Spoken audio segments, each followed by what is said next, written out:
Parce que... Ouais, je vous raconte pas le stress. Hein. Ah, tu veux venir? Viens.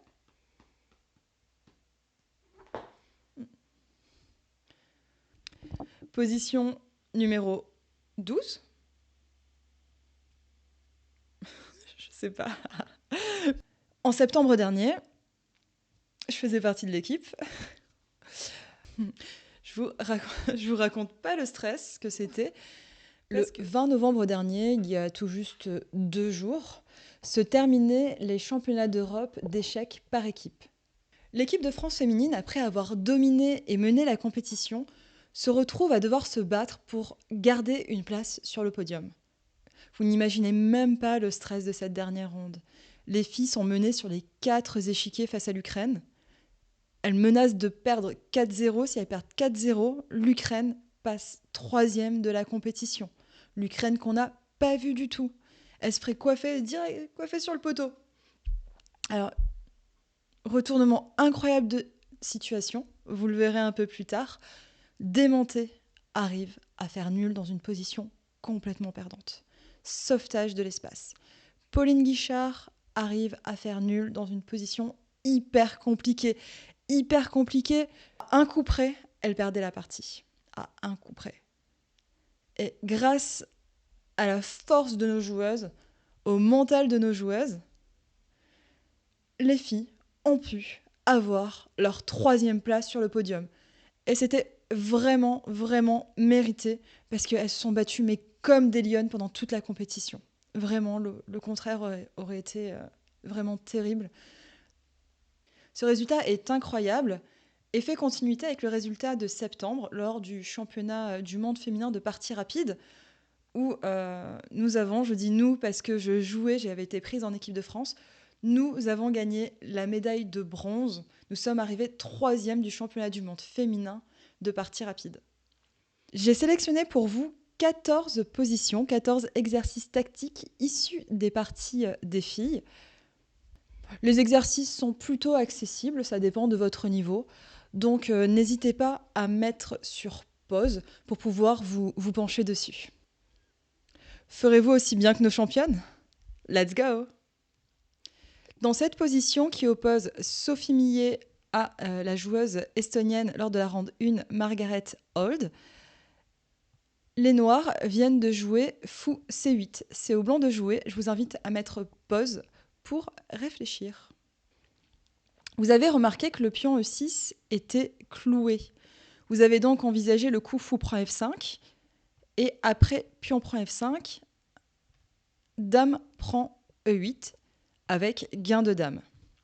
Il fallait aussi envisager le coup dame prend H5, mais à la différence de cette position où la dame n'est pas protégée, dans celle-ci, la dame E5 est protégée par le pion F4.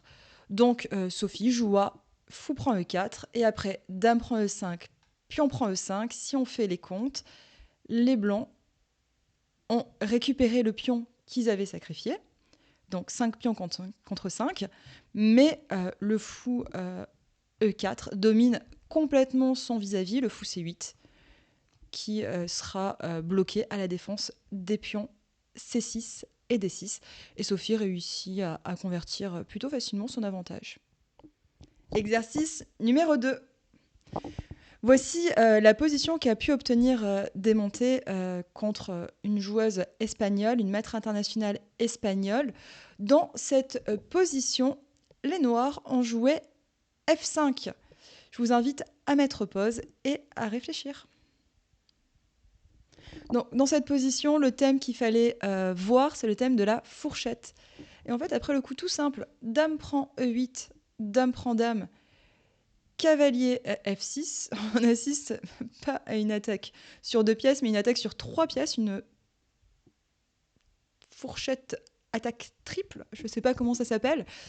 Et donc, après cavalier F6, cavalier prend 8, les blancs récupèrent leur dame, et à la fin, si on fait les calculs, ils ont une tour en plus.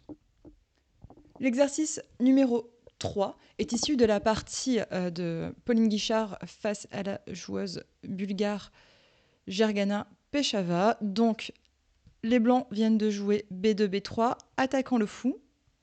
La joueuse répond par fou E2. Time for a break. Prenez le temps, calculez et donnez-moi la suite. Donc, bien sûr, on ne saute pas sur le fou parce qu'après fou prend E2, cavalier prend E2, fourchette, on perd la tour. Donc, dans cette pose, Pauline a joué le superbe coup tour C7. Tour C7 en menace dame prend G7, échec et mat, le baiser de la mort. Pour parer le mat, les noirs ont joué F5. Pauline a maintenant pris le fou en E2. Et là, il fallait calculer le coup cavalier prend E2, échec au roi. Roi F1, j'attaque le cavalier. Et si je décide de défendre mon cavalier en l'enlevant de la case E2, les blancs continuent tout simplement par G3, j'attaque le cavalier, à nouveau, je réitère une menace, et admettons sur cavalier D5, il y a tout simplement dame prend E6, échec, suivi de mat du couloir. Dans la partie, la joueuse bulgare n'a pas repris la pièce, elle a joué juste dame E5, mais après dame F7, roi H8. Donc on continue en jouant tour E7, menace mat du couloir par tour E8. Les noirs par la menace par H6. Et donc après fou F1, la dame E5 ne peut pas prendre le cavalier E1 parce qu'elle est encore liée à la défense du pion G7. Autre coup à analyser, cavalier prend E2, échec, roi F1, donc je menace toujours mat en E7. Après un coup comme H6, les blancs jouent simplement tour prend E6, enfilade, et les blancs vont regagner le cavalier en E2. Exercice numéro 4. On profite des talents de notre joueuse avec les noirs, notre joueuse française Mitra Ejazipour, championne de France, face à une joueuse estonienne. Donc c'est très au noir. D'ailleurs, je vous tourne l'échiquier. Comme ça, vous pourrez réfléchir avec le trait au noir. Donc on met sur pause. Dans cette position, la joueuse estonienne a abandonné, juste pour vous montrer.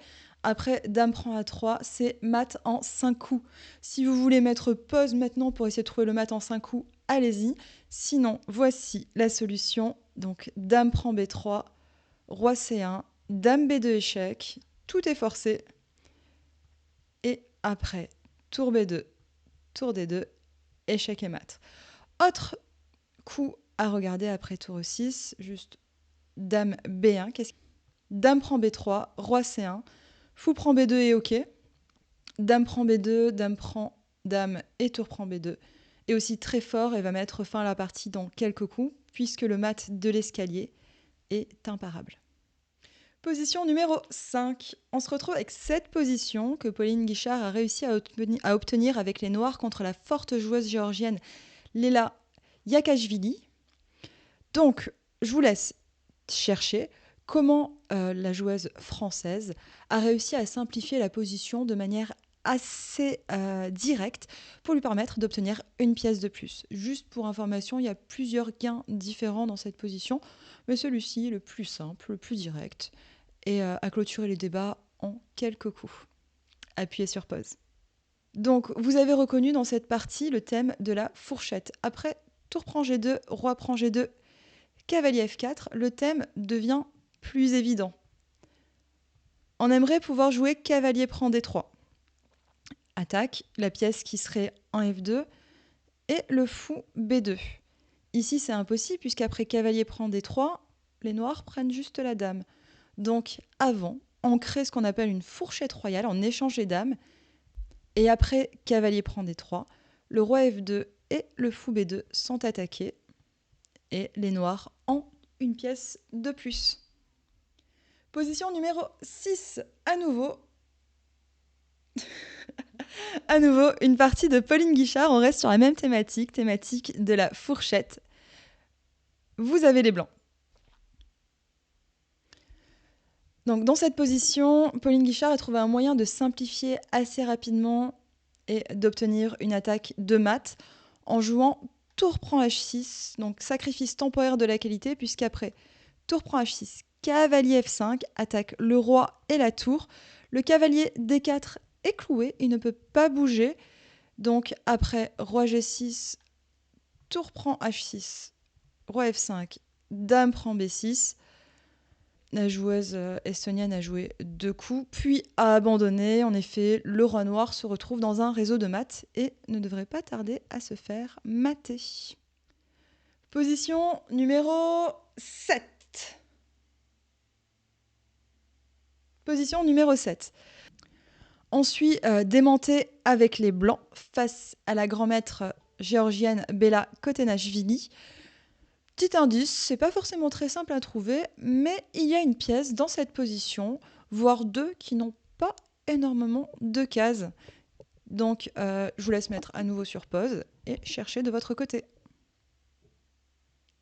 Donc, il s'agit d'une combinaison que notre joueuse française n'a pas trouvée. C'est assez difficile sur l'échiquier de la voir. Vous remarquerez que le cavalier n'a pas tant de cases que ça. La case E7 est contrôlée par le fou A3. La case D6 par le pion E5. Il reste la case D4 qui est attaquée par le cavalier et par la dame. Et en fait, après le coup tour H3, j'attaque la dame. Si la dame prend le pion D4, il y a le superbe coup G4 qui attaque le cavalier. Et donc on échange les dames. Le cavalier ne peut pas bouger parce que sinon la dame D4 n'a plus de protection. Tour prend. Et là, si on fait le point, le cavalier n'a plus aucune case par où s'enfuir. Donc, les blancs gagnaient une pièce grâce au coup tour H3, G4. Position numéro 8. Position numéro 8. Donc, Mitra vient de jouer D5, D4. J'attaque la dame et le cavalier. Je vous laisse analyser ce qui se passe après dame prend H6. Dame prend H6, c'est le coup qui a été joué dans la partie. L'idée, c'est que si je prends le cavalier, on remange le fou. Et donc, il n'y a pas eu de grosses pertes matérielles. Mais Mitra a trouvé le superbe coup tour G6 qui protège le fou et attaque la dame. Donc, il faut bouger la dame. Il n'y a pas d'échec en H8 parce que le fou contrôle la case H8. Et donc, après tour G6, la dame rentre au bercail. Donc, dame H5. Et je peux simplement prendre le cavalier en C3. Et les noirs viennent de gagner une pièce. Position numéro 9. La joueuse française a les blancs. Elle joue contre la maître internationale anglaise Jovanka Juska. Donc, appuyez sur pause. Il faut trouver dans cette position le superbe coup cavalier D6 qui attaque la tour. Et les noirs n'ont pas d'autre choix que de laisser la qualité. Après, fou prend D6, dame prend H7. Car si les noirs souhaitent conserver le matériel, par exemple avec tour D7, les blancs jouent tour A3 et la dame n'a plus de cases. La partie numéro 10 oppose Mitra, notre joueuse française, contre une joueuse anglaise. Donc, à nouveau, vous mettez sur pause. Donc, Mitra a su profiter du fait que la tour B7 n'était pas protégée, que les pièces noires manquaient de coordination pour gagner un pion. Elle a joué pion B3. L'idée, c'est que sur pion prend B3, A4, et je profite du clouage du pion B5, tout simplement. Et dans la partie, les noirs ont rapproché le roi, et après, fou prend, paf, paf. Roi D7, B6 pour bloquer l'avancée. On va aller chercher le pion B3, et on a gagné un pion. Position numéro 11. Donc, Pauline Guichard a les blancs contre Gulnar Mamadova. Dans cette position, Pauline a raté un super coup avec une thématique de maths. Je vous laisse quelques secondes pour réfléchir. Mettez sur pause. Dans cette position, Pauline a raté le super coup tour C7. L'idée, c'est qu'après pion prend E5, on joue cavalier G3 pour aller en H5 avec menace de tour G7 mat. Donc, pour parer cette menace, les noirs peuvent jouer par exemple H5, mais après pion prend roi prend, pion prend E5. Les blancs ont gagné un superbe pion H passé qui pourra très rapidement être poussé à l'aide de la tour et du cavalier. Position numéro 12. Les noirs viennent de jouer cavalier prend E4. Comment est-ce qu'on profite avec les blancs de l'absence de développement des pièces à l'aile dame? Appuyez sur pause. Donc, dans cette position, Pauline a joué B6. B6 qui profite du fait que sur pion prend B6, on gagne tout simplement la tour. Alors, c'est un tout petit peu plus compliqué que ça. Il faut un peu calculer parce que sur cavalier prend D6, la suite à voir, c'est pion prend A7, cavalier prend C4, attaque la dame. Et là, le coup très très fort qu'il faut bien évaluer, c'est pion prend cavalier B8, dame. L'idée, bien sûr, c'est que si on prend la tour, on remange avec la dame et on a une dame de plus. Et si les noirs reprennent la dame en B2, dame prend A8. La tour, bien sûr, reste en A1 pour empêcher le mat en D1. Et les blancs ont une tour nette d'avance. Avant-dernière position, position numéro 13. Les noirs viennent de jouer